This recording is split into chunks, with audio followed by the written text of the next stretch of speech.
किसी ने इंदिरा जी की बात की, मुझे एक छोटी अपनी बात याद आई। मैं 12 साल की थी। उस दिन सुबह 8 बजे मैं स्कूल जा रही थी। तो हम लोग इकट्ठे रहते थे। दादी के पास गई। स्कूल में एक प्रतियोगिता थी, उसके लिए मैंने दादी का एक झोला रखती थी, मैंने उनका झोला मांगा। नाटक की प्रतियोगिता थी। झोला मांगा दादी से और उनको प्यार से ऐसे पकड़ के बाय बाय बोल के स्कूल चली गई। तकरीबन 2 घंटे बाद हमें स्कूल से लेने के लिए सुरक्षा कर्मी आ गए। गाड़ियों में बिठाया।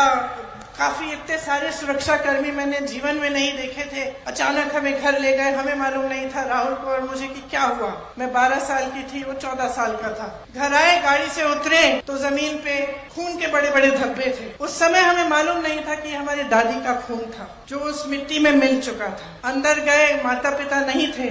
पिताजी दौरे पे थे, बंगाल गए हुए थे।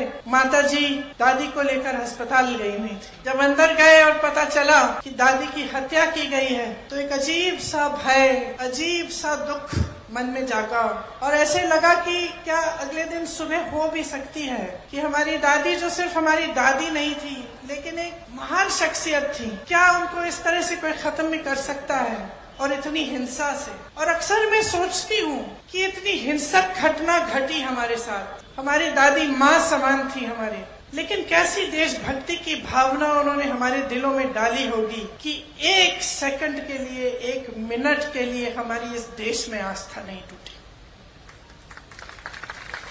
7 साल बाद, और ये मैं लंबी चौड़ी बात आपको इसलिए बता रही हूँ, मैं बताऊंगी क्यों। 7 साल बाद मैं 19 साल की थी। इसी तरह की घटना मेरे पिता के साथ घटती है और मैं अपने पिता का छलनी शरीर, खून से लथपथ शरीर घर लाती हूँ। फिर भी मेरी इस देश में आस्था नहीं टूटती, फिर भी देशभक्ति कम नहीं होती, बढ़ती चली जाती है।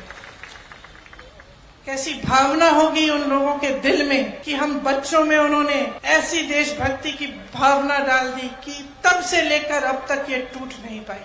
मैं इसलिए ये सारी बातें कह रही हूँ क्योंकि जब हम अपनी बीती हुई पीढ़ियों की बात करते हैं, जब हम इंदिरा जी की बात करते हैं, नेहरू जी की बात करते हैं, राजीव जी की बात करते हैं, तो हमारी आलोचना करने वाले एकदम से परिवारवाद की बात उठाते हैं। मैं आपसे ये कहना चाहती हूँ कि ये परिवारवाद नहीं है, ये देश के प्रति एक भक्ति है जो टूट नहीं पा रही है।